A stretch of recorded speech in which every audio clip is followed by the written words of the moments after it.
Hi everyone, welcome to the next conference. We're just trying to set up, so in about 30 seconds, we'll just start. And Munira is our host for today, so I present to you Munira Damu Ibrahim.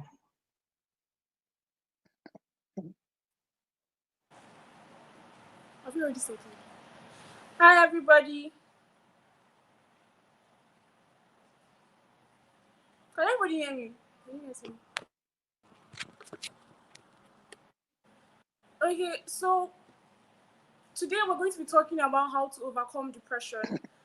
I have Miss Ngozi John-Uyah.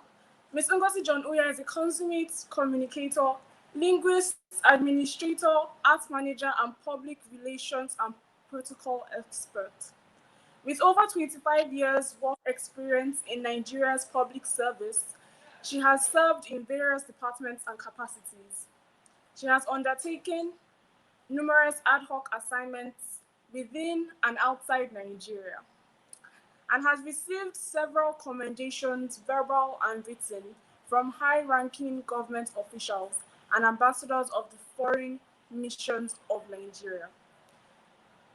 Ngozi's core values are honesty, tenacity, loyalty, and hard work. She has excellent interpersonal skills and relates very well with many high-ranking government officials, politicians, ambassadors, diplomats, captains of industry, persons of influence at the upper echelon of the Nigerian society, as well as people across all strata of society. Ngozi is widely traveled. She has visited many countries in Africa, Europe, Asia, America, and both for works and for leisure. Her current position is the director of the North Central Directorate of Nigeria in the National Art Gallery of Art (NGA). As director of NGA, North Central Zonal Directorate, she supervises close to 300 staff members in the NGA offices, in FCT, and in 6 states of Nigeria's North Central Geopolitical Zone. Ngozi is an alumna of the International Visitor Leadership Program of the United States of America Department of State. She sits on boards of 4 international foundations, 2 of which are concerned with the cultural diplomacy and the promotion of visual arts, one attending to the well-being and care of aged and aging persons, and the last one with imparting leadership skills and high moral and ethical values in youth. Ngozi is an incurable optimist, a God lover, and an unrepentant patriot. She loves writing, reading, traveling, mentoring, and music. She is a mother of 4 beautiful girls and a host of other children, some of whom she adopted and some others who adopted her. Without further ado, I would love to present you guys to the speaker of today, Miss Ngozi John-Uyah.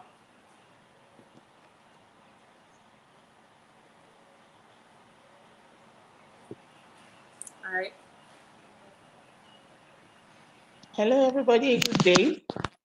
It's my honor and privilege to be in your midst. As you heard, my name is Ngozi John-Uyah. Beyond everything, hello. We are very happy to have you, Ma.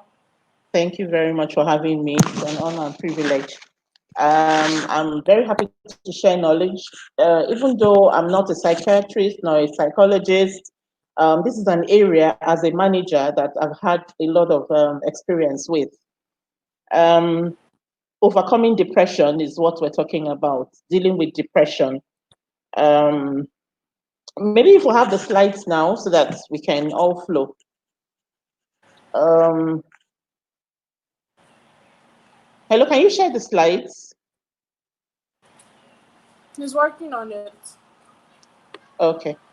In any case, like you've heard, I'm I'm a linguist, a communicator, a public relations protocol expert, an arts manager, a manager of men and materials, a mother, a friend to everybody. So I'm really glad to be here. While they're setting up the slides, we're going to be talking about depression. Depression is a fairly common thing. It's really fairly common in the country. It's really fairly common anywhere. No, it doesn't. There's no. It's not. It cuts across all religions, cuts across all ages of society. I don't know if I can go on without the slides because. Can I go on without the slides? Yes, I think you can.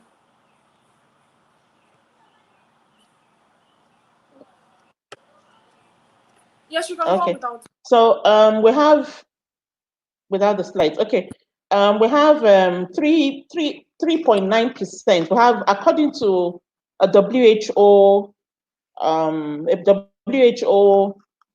report published in January 2020, we have okay, let me first of all start with what is depression actually? What exactly is depression?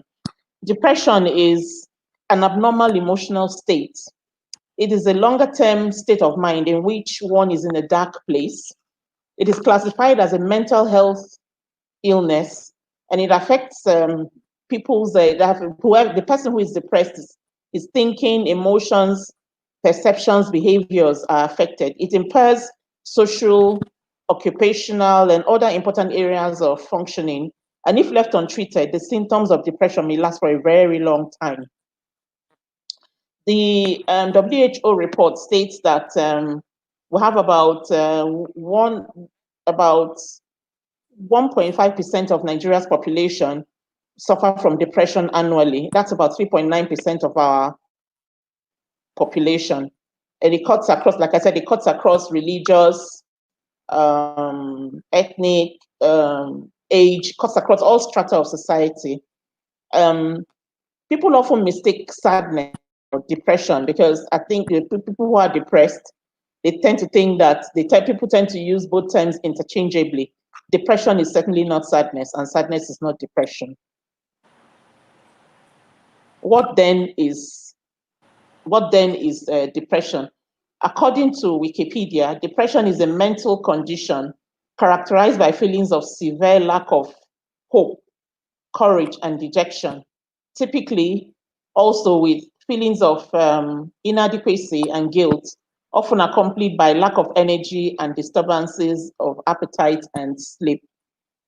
There are several possible. What's the difference between the differences between depression and sadness? Sadness is a normal human emotion that affects people from time to time. It is triggered by a difficult, hurtful, whereas depression is an abnormal emotional state. Sadness is triggered by difficult, hurtful, challenging, disappointing, or painful experiences. Yeah, triggered by hurtful, traumatic, by hurtful, challenging, emotional, or painful experiences, whereas depression is triggered by traumatic experiences. Sadness is temporary. Once that thing that makes you sad is gone, the feeling of sadness goes away, whereas depression is a longer term state of mind. You tend to stay sad, unhappy, listless for more time, more hours during the day and more days of the week than not. Next slide, please.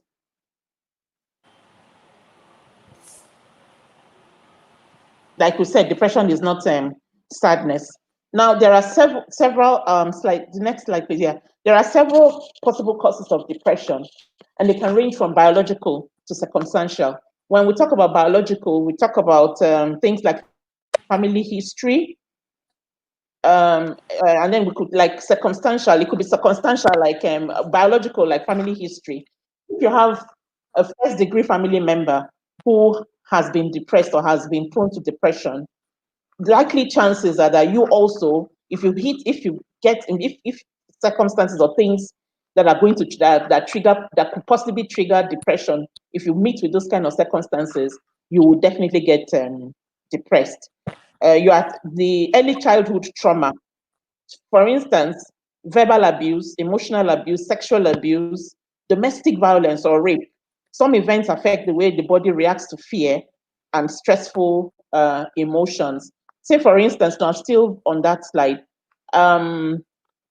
sometimes, like I think I read recently of a boy who I think his mother kept on telling him, you're not wanted, you're the one, because of you, your father went away, and all of that and all of that. And the boy kept on trying to get his mother to love him. The mother wouldn't love him.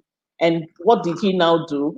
He killed himself. He committed suicide on Mother's Day and left a note for the mother that this is the best present I think I could give you, because so that you could have your life back. We could also have children who have been sexually abused.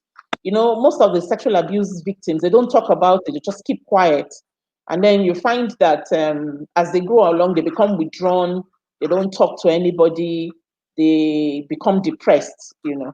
And then you also could have, you know, when you have domestic violence, even if the domestic violence is not on the child, maybe there's domestic violence in the house, the mother and the father are always fighting, throwing things around and hitting each other, injuring each other. That kind of child can become emotionally unbalanced, and um,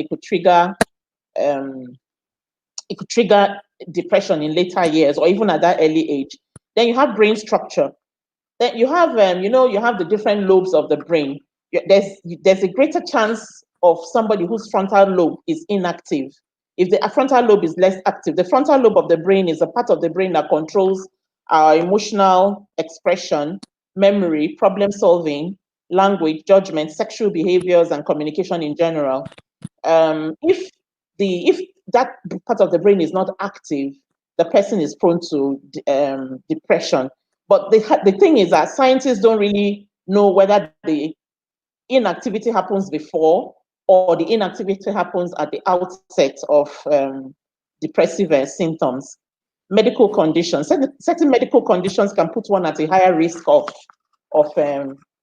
depression, such as a chronic illness like heart diseases, maybe somebody who's been told he has a terminal illness, insomnia, chronic pain. You know, there's some people who just have, maybe after an accident, somebody just has a lot of pain. The person could become depressed as a result of that, because the person keeps on having to take pills all the time. Or you also have the attention deficient hyperactivity disorder, could also be a medical situation that gives rise to depression. Drug use as well. A history of drug or alcohol misuse or abuse can increase one's chances of getting depressed. About 21% of the people who have substance abuse, substance use problems also experience depression, in addition to these causes. Other risk factors for depression include low self-esteem, being too self-critical, personal history of mental illness. And then if you've had depression in the last maybe 2 to 10 years, you could also have a repeat episode of depression. Certain medications as well can cause somebody to be, the side effects of certain medications can make somebody to be depressed. Stressful events such as the loss of a loved one, financial problems, maybe housing issues, maybe the person has just become homeless, a caustic relationship, a divorce, a breakup or caustic, traumatic, maybe even within a relationship, if you're constantly being abused, constantly being verbally abused or emotionally abused, or the person could end up being depressed. Many factors can also influence feelings of depression, as well as the person who develops the symptoms or not. The causes of depression are often tied to other elements of one's health. Now we're going to be talking about the symptoms of depression. Depression can be more than a constant state of sadness or feeling of blue. You know, when you're sad, you say, I'm feeling blue. Depression can cause a variety of symptoms. Some affect your mood, others affect your body. When I say the mood meaning being feeling hopeless, feeling helpless, Or your body, you could have pains in your body that are inexplicable and don't go with medication. Symptoms can also be ongoing, or sometimes they come and they go. Symptoms of depression can be experienced differently among men, women, and children. Women are more prone to ruminating, that is, thinking and dwelling or rehashing negative feelings and thoughts about themselves. They could tend to just burst into tears for no reason, whereas men tend to take to excessive alcohol consumption and use of illegal substances, while some children could be irritable, disagreeable, generally unruly, angry, violent. Others could be withdrawn or just have crying outbursts for no just reason. Some others might present with physical complaints, such as tummy aches and headaches that don't go with treatment. Now we have the symptoms of depression: constant feelings of sadness, irritability, fatigue. Now this fatigue could just be the person just has no energy at all for anything. Even no matter how, even if the person has hyperinsomnia or insomnia, the person just does not have any zeal, doesn't have any energy for anything. You could have also changes in sleeping or eating patterns. The person either sleeps too little, maybe wakes up at night, can't sleep, or sleeps too much. And even when the person is sleeping so much, the person still doesn't have any energy for anything.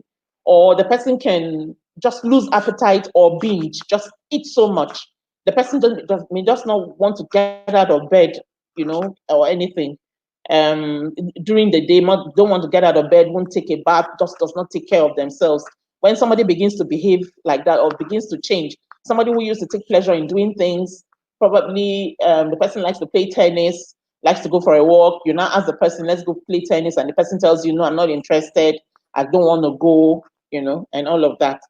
The person could also feel, unwarranted guilt, can just feel guilty for no reason, feel helpless, feel hopeless. And physical symptoms, just like I said, like headaches and body aches that just do not have any specific cause or do not they don't react to treatment, feeling of worthlessness. So to diagnose a depression diagnosis is often difficult to make because clinical depression can manifest in so many different ways. And many people don't even like to go have themselves assessed. For example, some clinically depressed individuals may seem to just withdraw into a state of apathy. Others may become irritable or even agitated. Eating and sleeping patterns can be exaggerated. You have the DSM-5. The DSM-5 form, it's the Diagnostic and Statistical Manual of Mental Disorders. It contains descriptions, symptoms, and other criteria for diagnosing mental disorders. It provides a common language for clinicians to communicate about their patients and establishes consistent and reliable diagnosis that can be used in research of mental disorders. If you're not comfortable enough, now can you click on the DS5 depression test that people can take? If you click on the link, people can actually self-evaluate. If you're not comfortable enough, maybe you feel you haven't quite been diagnosed as being depressed, you could, first of all, and you're too shy to talk about it, and you don't want to, at first you could just go to the link, conduct a self-evaluation. If you answer yes to 5 of the questions that are on that depression DSM-5 depression test, then you know you're depressed. Then I would advise you to seek professional help. There are 2 sets of people who could help. One is a psychologist. The psychologist treats you with behavioral therapy, what you call cognitive behavioral therapy, whereas the psychiatrist is a doctor who deals with mental health, and he treats by medications. The psychologist, on the other hand, teaches you coping skills to cope with that can get you out of depression. But that is for people who are mildly or moderately depressed. People who are severely depressed have to go and see psychologists. But please, on no occasion should you please self-medicate, under no circumstances. Then we're going to be talking about the different types of depression now. For the purpose of this talk, I have narrowed them down to, they're usually between 7 and 9, but I narrowed them down to 7. The first one is the major depressive disorder, also known as clinical depression. It's a mental health disorder characterized by persistently depressed mood or loss of interest in activities, causing significant impairment in daily life. Possible causes include a combination of biological, psychological, and social sources of distress. What do we mean by biological? We were talking earlier about the frontal lobe being inactive. Psychological, maybe something has happened to you, or social change, maybe financial, maybe like psychological issues.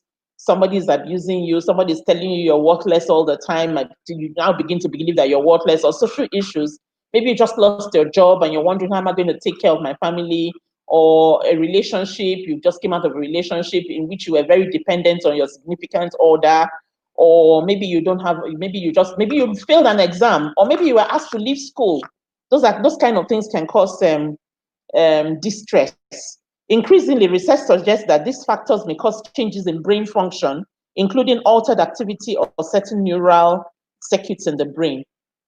Some of the symptoms of major depressive disorder, MDD, could include lack of interest in activities normally enjoyed, changes in weight, or inexplicable changes in weight. The person could just start losing weight or start gaining weight for no just reason.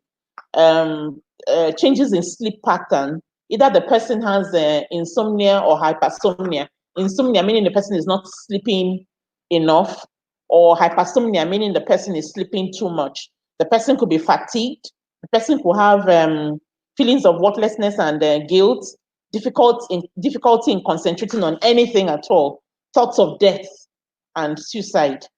Then the next one, the second type, is called the persistent depressive disorder. Persistent depressive disorder, also known as dysthymia, is a mild but long-term form of depression. Dysthymia is defined as a low mood occurring for at least 2 years. It may not be every day for the 2 years, but maybe in a day, maybe number of hours, the person is not in a very good mood. And then it just carries on. It's a longer term form of depression. Some of the common symptoms include feelings of sadness, loss of interest and pleasure, anger and irritability, feelings of guilt, feelings of low self-esteem, I'm not worth anything, I'm not good enough, difficulty in falling or staying asleep, or sleeping too much, like we said, feelings of hopelessness, fatigue and lack of energy, no matter how long the person sleeps, even if the person sleeps the whole day, the person wakes up feeling tired and listless, trouble concentrating on anything, changes in appetite. Then the treatment for persistent depressive disorder can often involve the use of medications and psychotherapy, because now that will involve maybe seeing a combination of both a psychiatrist and a psychologist. Then the third one is bipolar disorder. Bipolar disorder is associated with episodes of mood swings ranging from depressive lows to manic highs. 1 minute the person is very happy, the next minute the person is sad, the person is bursting into tears and all of that. The exact cause of bipolar disorder isn't known, but a combination of genetics, environment, and altered brain structure and chemistry may play a major role. Bipolar disorder is characterized by a range of physical and emotional symptoms, which may include fatigue, insomnia, lethargy, inexplicable aches, pains, and psychomotor agitation. And just so the person is restless and all of that. And the person has, like we said, mood swings, sometimes high, sometimes low, hopelessness and loss of self-esteem, irritability and anxiety, indecision and disorganization. The person cannot just take a decision. The risk of suicide in bipolar illness is about 15 times greater than in the general population.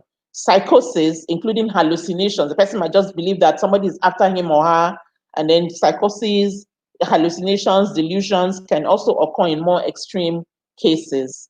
That would also require a psychiatrist rather than a psychologist to treat. The fourth one is the postpartum disorder. the PPD. This pregnancy, in pregnancy, there are many hormonal changes, the estrogen and the progesterone and the so many different hormones are at play during pregnancy, and this can bring about significant hormonal shifts that often affect a woman's moods. Sometimes she's happy, sometimes you can just see a pregnant woman just crying for no reason. Depression can have its onset during pregnancy or following the birth of a child. Most of the time you find that when some women, when they have their children, they reject the children, they don't want to talk about them. Those women are facing postpartum depression. Sometimes people can just say it's baby blues. No, it's not. It's more than baby blues. Mood changes, anxiety, irritability, and other symptoms are not uncommon after giving birth, and often they just last up to 2 weeks. But if it persists, the person has that is just baby blues. If the person is just having baby, maybe she's just teary, the hormones are playing emotions up and down. That one is baby blues. It does not last for more than 2 weeks. But if it starts to stay longer, then it is postpartum disorder, and the symptoms are more severe and longer lasting. Some of the symptoms include low mood, feelings of sadness. It doesn't want to have anything to do with the baby, severe mood swings, social withdrawal, trouble bonding with the baby, appetite changes, feeling helpless and hopeless, lots of interest in things that you used to enjoy, feeling inadequate or worthless, anxiety and panic attacks. You could just start panicking, thoughts of hurting yourself or your baby, thoughts of suicide. I think a lot of you may have been following the news. There's this young woman, I think she's 21 or so, who had a baby, who killed her baby by drowning the baby in a bucket. What I think, when I read about it, I told somebody that no, I was telling my daughter that she's not normal. She didn't do this thing. I mean, they should check her for depression. She must be depressed. And fortunately, I think I read in the news yesterday that the magistrate court has asked that she be taken for psychiatric evaluation, and should probably get treatment. Because I mean, who has a baby, who carries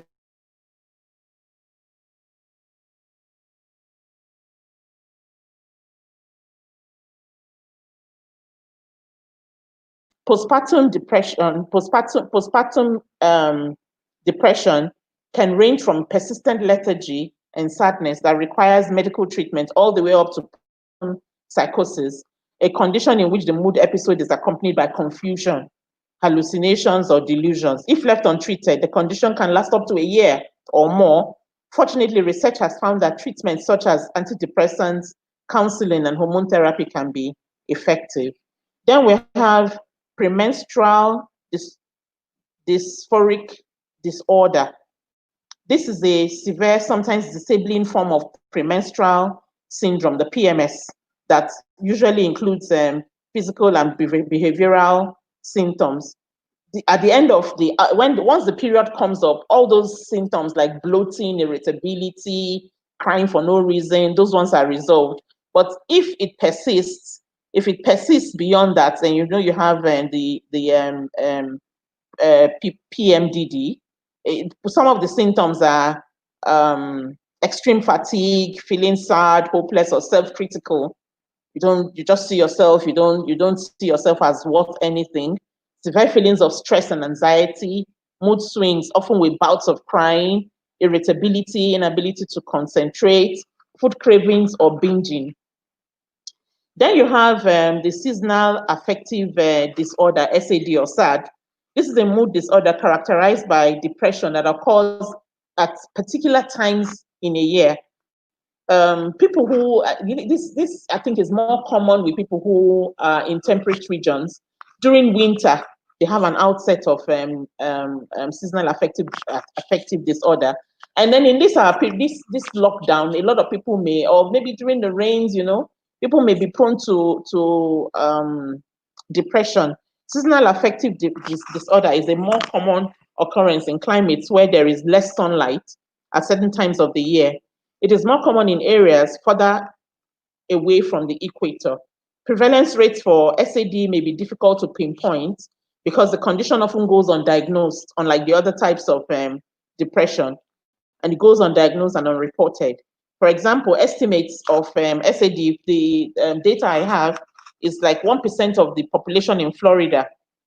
And then the number increases when you get to Alaska, because Alaska, it's more winter throughout, there's less sunlight throughout the year. SAD is more common in the far northern and far southern regions of the planet and can often be treated with light therapy to offset the seasonal loss of daylight.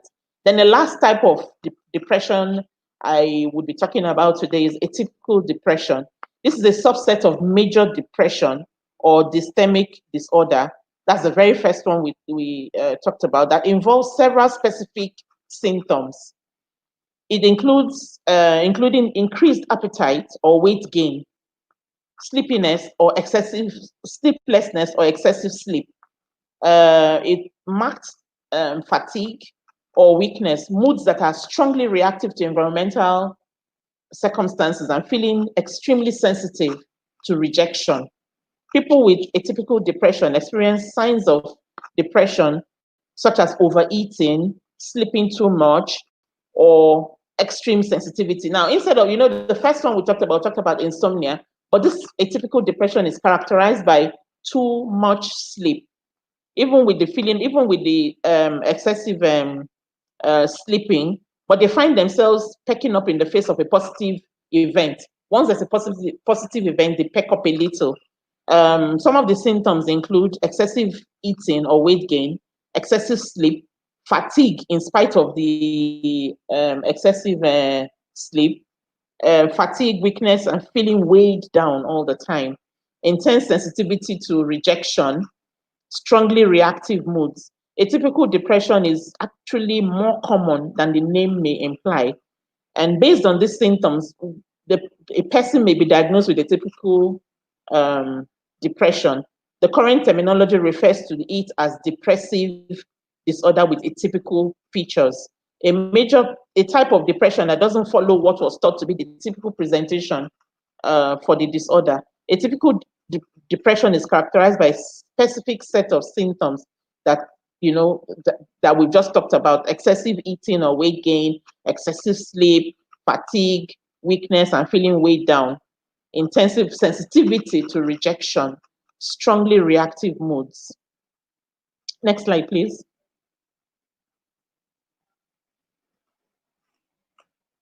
Okay. Now, overcoming depression. Overcoming depression without medication.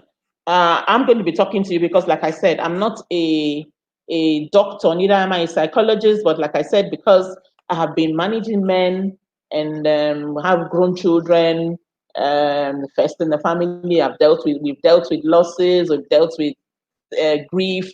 So I have been able to, I can comfortably talk about managing, coping, I'm going to be giving you coping skills that will help you. And I'm going to narrow them down to what Brian Bushman, PhD, he's a psychologist, said. According to the way he outlined it is what I'm going to be using. The first, it can be memorized with the acronym My Peers. My peers, M being meaning, M for meaning. What this means, this particular for meaning, you find meaning by helping others with little tasks. Maybe you you undertake to watch somebody's children, or you undertake to run errands for somebody to take your mind off what is worrying you, or you walk somebody's dog. That is, you finding meaning by helping others, by being of service to others. Why? Meaning your goals. Find workable goals that give you a sense of accomplishment. The goals should be workable. They should be workable. They should be measurable. Small goals. Say, for instance, you decide that, okay, I'm going to read a chapter a day. Maybe you take a book and you say you read a chapter a day, and you follow through. So you make sure that you set small goals for yourself, not big goals that you cannot achieve. Because when you don't achieve those big goals, you become even more depressed, you know. So you find workable goals that give you a sense of accomplishment. Okay, you finish this chapter of the book, or you feel happy with yourself. That's an accomplishment. Then P, meaning pleasant events. Schedule activities that give you joy at particular times of the day. You could decide, oh, you want to go and watch a movie with a friend, or just at a particular time in the day. Maybe you say, okay, by 2 o'clock, I'm going to be doing this or I'm going to be doing that, and then you set out to do it and you follow through judiciously. You could say, okay, I'm going to go jogging. Maybe if you like jogging or you like running, or I'm going to go dancing, or at a particular point in time you play music that ticks you, that makes you happy. Then E, the first E, means engagement, staying in the present. You stay in the present. You make sure that you don't start thinking back to those things that will make you sad, that will give you a sense of hopelessness, that will make you critical of yourself or self-judgmental. So you don't go into your head with thinking. You remain in the present and keep away all those thoughts that would depress you and make you sad. Then exercise is very important. Physical exercise. You make sure you get out and do moderate exercise. If it's a walk, you don't have to. I'm not asking you to pump weights or do any of those, or run on the treadmill or do a marathon or run. You could just take a long walk in the outdoors. It helps. Exercise will help you. It helps the body and helps the brain as well. So it keeps you engaged. Then relationships. Find people who make you happy, not people who will judge you, not people who people who will lift you up, people who will make you happy, people who lift you up, and engage with them during the day. Then you sleep well. And then, apart from the exercise as well, you make sure you eat well. Don't go eating junk food. Eat food that is wholesome, that is good, not things that will not food. Don't eat right. Make sure you eat right. Eat a good diet and eat at specific times of the day. Don't eat too much and don't eat too little. And then the last one, the S, my peers, S, sleep regularly. Try to have a sleeping schedule. Say, okay, like we're saying, maybe by 8 o'clock, you say, no, every other thing I'm doing, I'm going to go and sleep. With all of these measures, one should be able to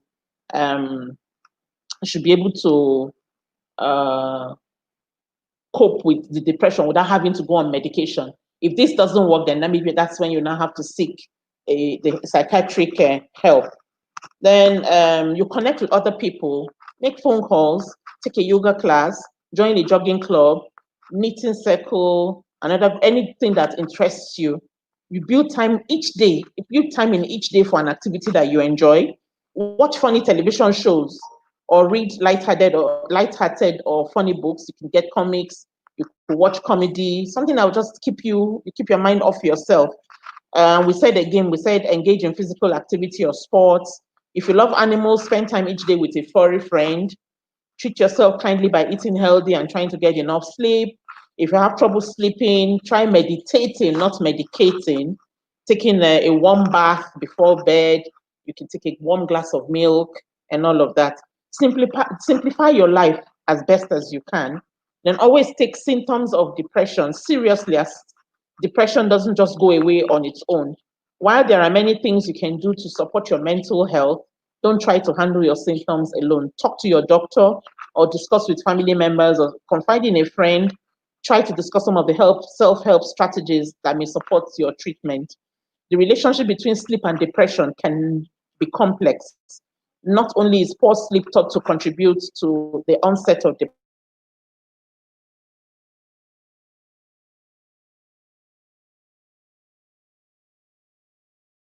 Next slide. Do not self-medicate. It is important not to use drugs or alcohol to numb yourself. Alcohol, like I said before, this would refer to men. Men would want to use alcohol or go into drugs to keep themselves high and forget about what is making them unhappy. But it also has an effect on the chemical makeup of your system. And at the time when that effect wears off, you'll come back and still meet the problem. And then you have to, each time the person has to take more and more, higher and higher doses to keep themselves sedated. The burst of energy you can get from alcohol, maybe it can be a welcome relief, but it's only temporary. And it will now increase your anxiety and lower your inhibitions. Alcohol has a sedative effect on your brain, while a few beers or glasses of wine, or those who will even go much to hard drugs, can seem to relieve stress and make you feel more relaxed and calm. They can actually put you at an increased risk of depression. Alcohol can also worsen some of your depression symptoms, including accentuating suicidal thoughts. So I don't know if there are any questions. I'm done.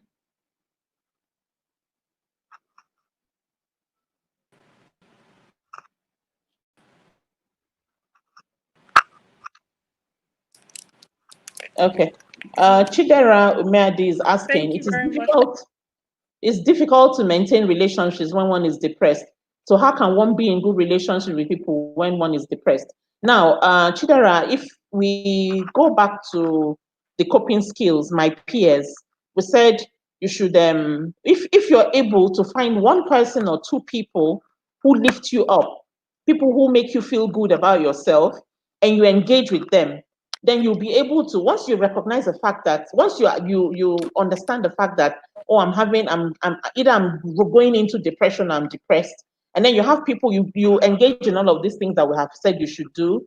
You try and have a schedule for your sleep, you eat right, you exercise, you take your mind off those things. It's actually easy to maintain a good relationship. But once you see that the person, whoever you're relating with, is not is putting you down and being critical, I think you avoid them. Then those people who lift you up, you maintain, you continue in your relationship with them. It's actually easy because depression, I mean, it's an illness, just like when you're having your headache. When you're having a headache, when you take your medication, after some time it goes down. So with depression, it's not that the whole day through that the person is depressed. And once you can actually feel it coming on.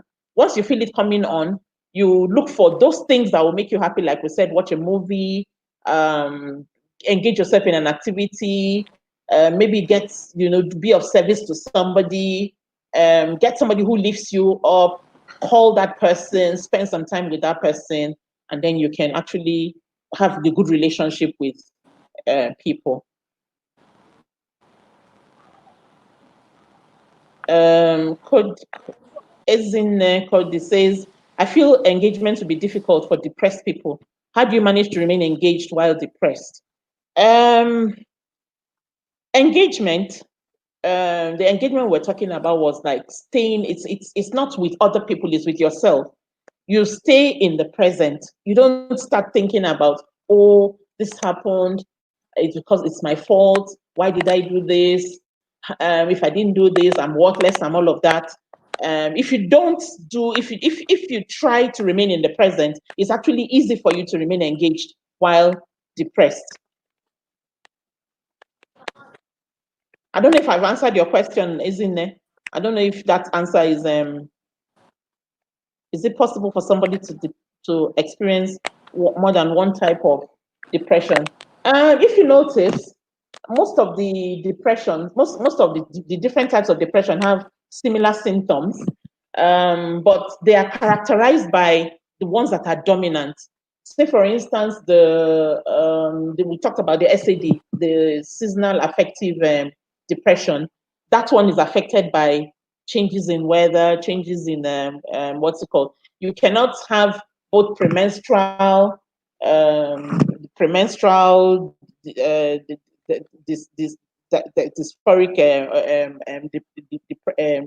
disorder and have postpartum.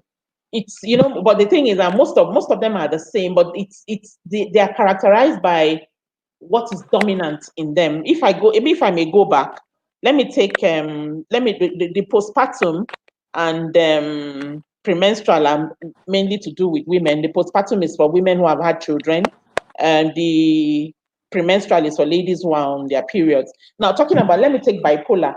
The bipolar disorder, for instance, is characterized by mood swings. And even that's the most dominant, that's the most dominant symptom of that type of depression. But then again, there are things that run through as well. So that's why for somebody to be diagnosed as having bipolar depression, disorder, the person has to have like manic highs and depressive lows. And in addition, the person has fatigue, insomnia, lethargy, unexplained aches, maybe headaches or tummy aches, and psychomotor agitation, then hopelessness and loss of self-esteem. The person still has feelings of suicide. The person can still have irritability and anxiety. A person can still suffer from insomnia, which also is a characteristic of the persistent depressive disorder. In the difference between the depressive disorder and the major depressive disorder is that the persistent depressive disorder happens for a long time. So you cannot have, I don't think that you can have more than one type of depression. The depression, the way the depression is characterized, or a person is diagnosed with depression, depends on the dominant symptoms. It's symptoms that are, because in the whole, all of them, they're symptoms that run through all of them, but there are some that are dominant, like the atypical atypical depression. The person does not suffer from insomnia. The person suffers from hypersomnia. The person sleeps too much, you know. Somebody is asking about how much does antidepressant and hormone therapy session cost. I don't know. These are antidepressants and hormonal therapy has to do with the psychiatrist. You have to get psychiatric evaluation, and medical expenses actually come high. How do I deal with bipolar depression since I have no particular reason to be depressed? This is more, the bipolar depression is, bipolar disorder is more or less, bipolar disorder is more or less a chemical thing. It's more or less a chemical thing. It's not something.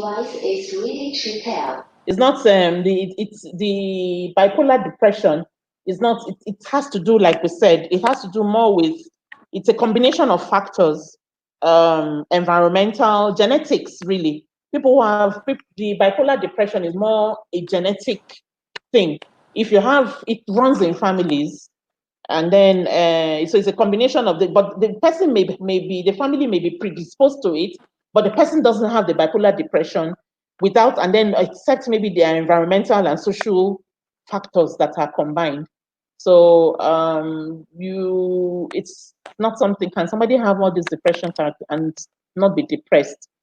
No, if you have all these characteristics, like we said, if you go to that DSM-5 form, the link, and you click on it and you answer 5 to those things. Depression, like we said, depression and sadness. Sadness, you may feel okay. That somebody may be rusticated from school and be sad for some time, but not depressed. There is a difference. Somebody may be raped, and then after some time she's sad and shakes it off. Some other person may be depressed, and it goes on to color her relationships, even after marrying, maybe to her children and all of that. So you cannot have the depressive characteristics and not be depressed. The sadness is a short-term thing. Is anyone too young to be depressed? No, nobody is too young to be. There's no age limit. Miracle is asking, there's no age limit for depression. Like I said, it cuts across all ages. Children, you could find even a 5-year-old, maybe something has happened. There's a trauma in his life. Maybe he lost a parent. Maybe he saw his being brutally killed by robbers, or he saw his mother being raped, or he himself was sexually abused, or he becomes unruly. Nobody's too young. Nobody's too young and nobody's too old to be depressed.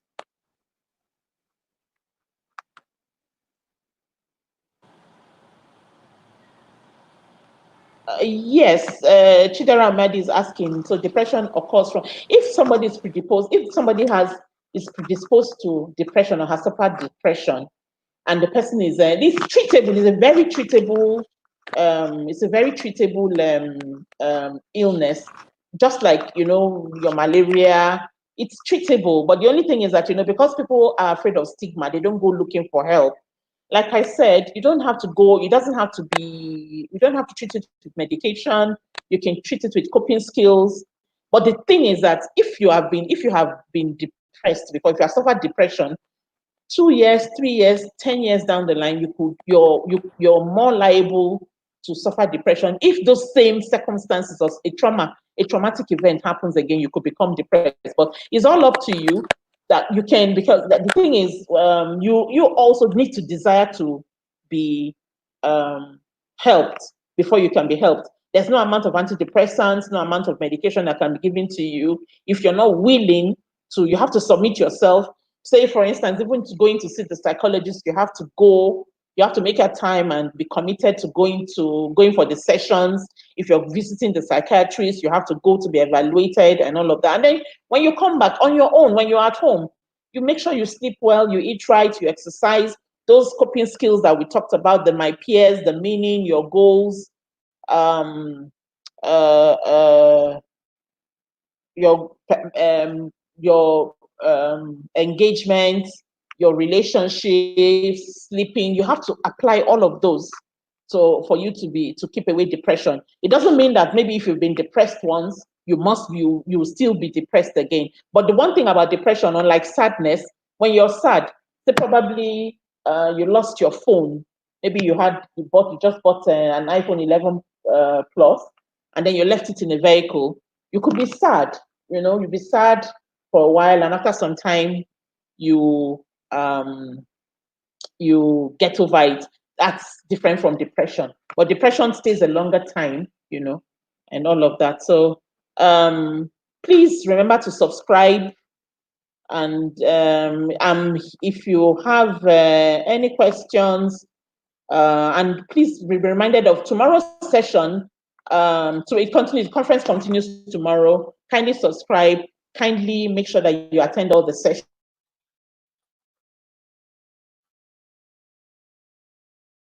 The posts, we're soon going to come out of the COVID.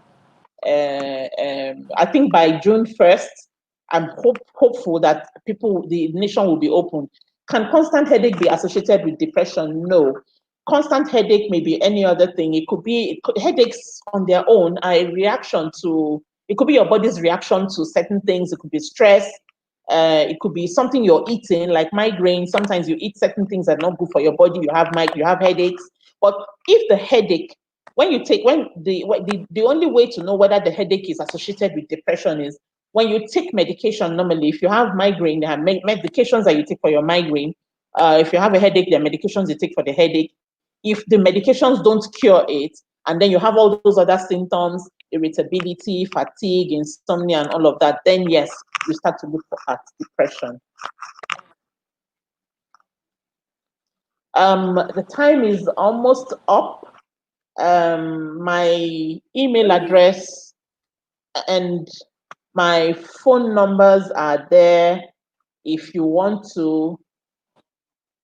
What are the effects of a depressed partner member in a company, relationship, or marriage? Once you know, yes, if you know if you have a staff member, a colleague, or a partner, or you have a spouse who is depressed, the onus is on you to help that person. You don't become critical of the person. You don't reject the person, because the person looks at you, your overall features. If you're not, the person looks in your eyes and is looking at you to see signs of rejection. If you just have to help the person run through, you look at those things that we said, my peers, your goals, your relationship, your engagement, pleasurable, my meaning, your goals, pleasurable tasks, engagements, exercise, relationships, and sleep. You help the person to cope with those things. You keep the person on track. If you have, maybe the person is scheduled to go on a run, you go with the person for that run. Help the person go through those tasks that will keep the person engaged and focused on recovery. And that is the way you would help, because actually it affects the relationship, it affects marriage, it affects any kind of this thing, but you have to be supportive, because if you're in it with the person and it's a give and take thing, you help the person. That's the thing, because definitely the person may be withdrawn. Sometimes maybe somebody who's lost his job, maybe your wife or your husband has lost his job, or your partner has lost his job, you're living together, the person doesn't want to get out of bed, the person tells you, I don't have any reason to get out of bed, I'm just going to stay in my pajamas, just sit down in bed, slouch, stay dirty, don't make any efforts, and all of that. So you have to make the person, get the person to become interested in life. And that, why do people get depressed? No reason. There's no reason. Like we said, there's no particular. It's not a 1 + 1 = 2 thing. We said before that people could get depressed as a result of trauma. They could get depressed as a result of their physiological makeup. When we talk about the frontal lobe of the brain being inactive, they could get depressed as a result of genetics. They could get depressed as a result of the loss of a loved one. They could get depressed as a result of abuse, sexual abuse, domestic abuse, maybe even not on themselves, but they view it. They could get depressed. There's so many factors, environmental factors, social factors, that make people get depressed. Some people don't handle rejection very well. When they're rejected, they get depressed. Somebody who doesn't have money, what is the solution or remedy to depression in a relationship? The same things we've talked about, Ibn Hamza. Those the solution is for the person, first of all, to identify the fact that yes, I'm depressed, and then follow through with those coping skills. If you follow through with the coping skills and you cannot do it on your own, and then you, the partner, should also help. If that doesn't work, then the person needs to go for a proper diagnosis by a doctor.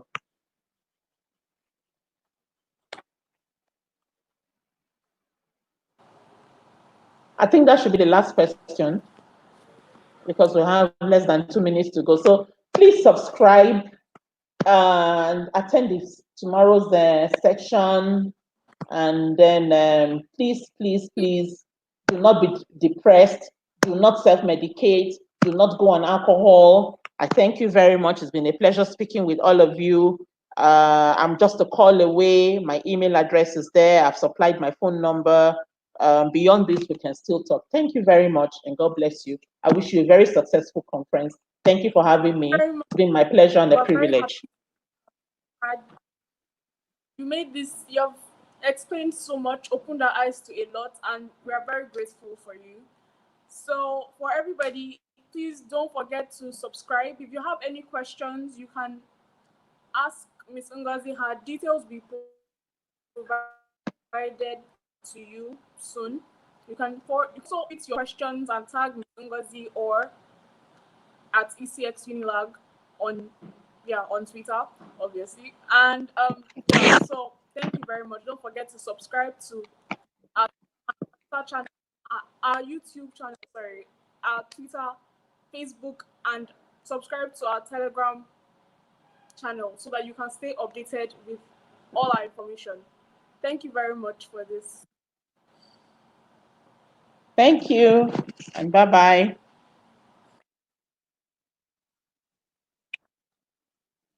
Bye.